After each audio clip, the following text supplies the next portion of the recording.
Thanks for listening to the Family Bible Journey podcast, where we are leaving the legacy of faith by journaling through the Bible.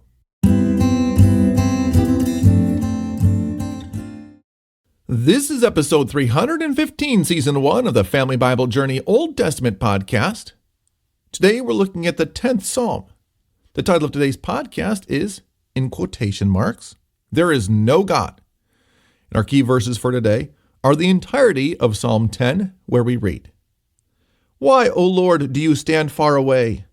Why do you hide yourself in times of trouble? In arrogance the wicked hotly pursue the poor. Let them be caught in the schemes that they have devised. For the wicked boasts of the desires of his soul, and the one greedy for gain curses and renounces the Lord. In the pride of his face the wicked does not seek him. All his thoughts are, there is no God. His ways prosper at all times. Your judgments are on high, but out of his sight. As for all his foes, he scoffs at them. He says in his heart, I shall not be moved. Throughout all generations, I shall not meet adversity. His mouth is filled with cursing and deceit and oppression. Under his tongue are mischief and iniquity. He sits in ambush in the villages, in hiding places. He murders the innocent. His eyes stealthily watch for the helpless. He lurks in ambush like a lion in his thicket. He lurks that he may seize the poor. He seizes the poor when he draws him into his net. The helpless are crushed, sink down, and fall by his might. He says in his heart, God is forgotten. He has hidden his face. He will never see it. Arise, O Lord, O God, lift up your hand. Forget not the afflicted. Why does the wicked renounce God and say in his heart, you will not call to account? But you do see, for you note mischief and vexation, that you may take it into your hands. To you the helpless commits himself. You have been the helper of the fatherless. Break the arm of the wicked and evildoer. Call his wickedness to account till you find none. The Lord is king forever and ever. The nations perish from his land. O Lord, you hear the desire of the afflicted. You will strengthen their heart. You will incline your ear to do justice to the fatherless and to the oppressed, so that the man who is of the earth may strike terror no more. This is the word of the Lord.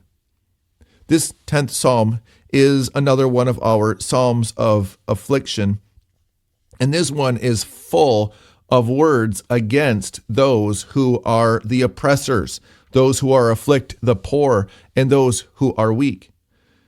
The essence of this psalm is really captured well for us in verses 2 to 4. We'll read those verses again.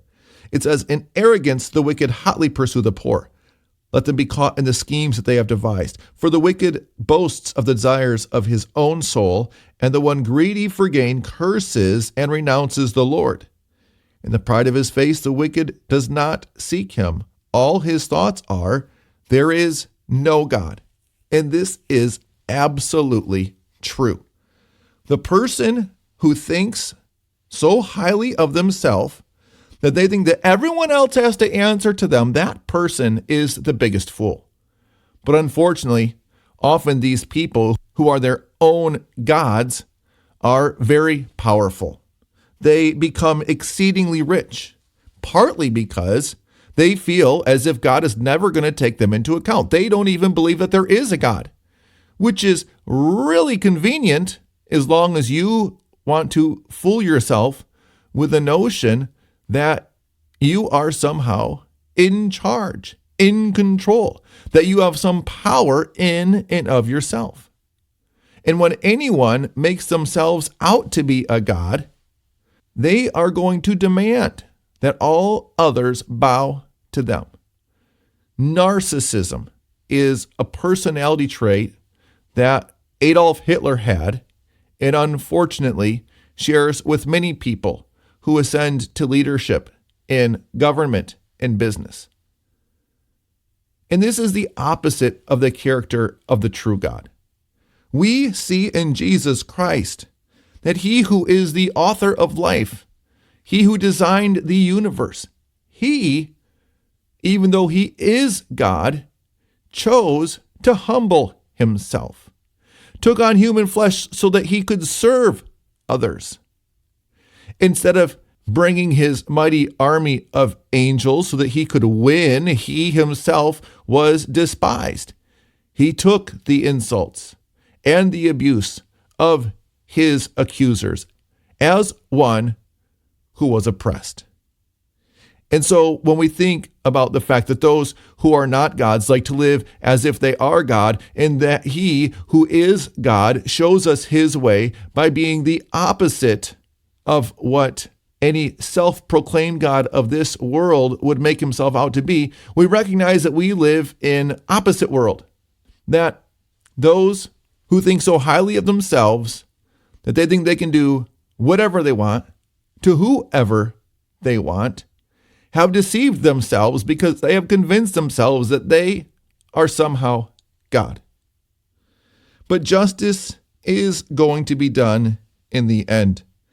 As one of the oppressed, as one of the afflicted, David says in verse 12, "Arise, O Lord, O God, lift up your hand, forget not the afflicted."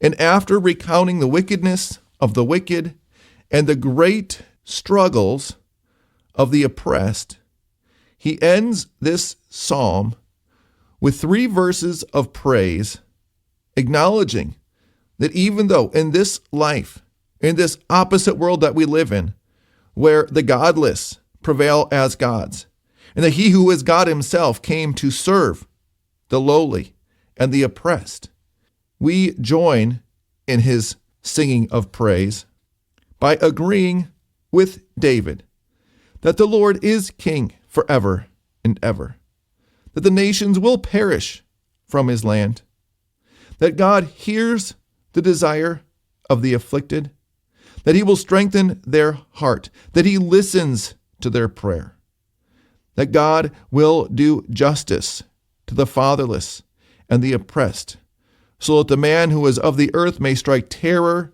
no more.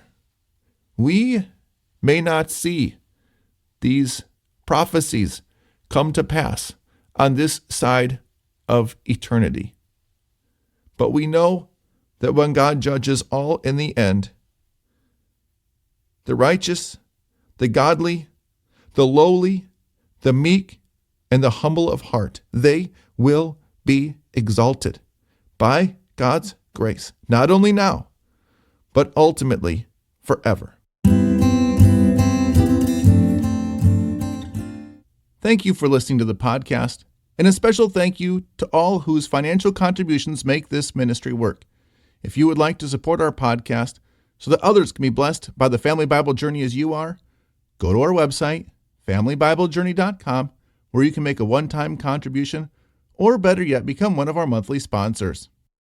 Our blessing for today. May you see the goodness of God in his mercy and promise deliverance of the lowly in spirit. Amen.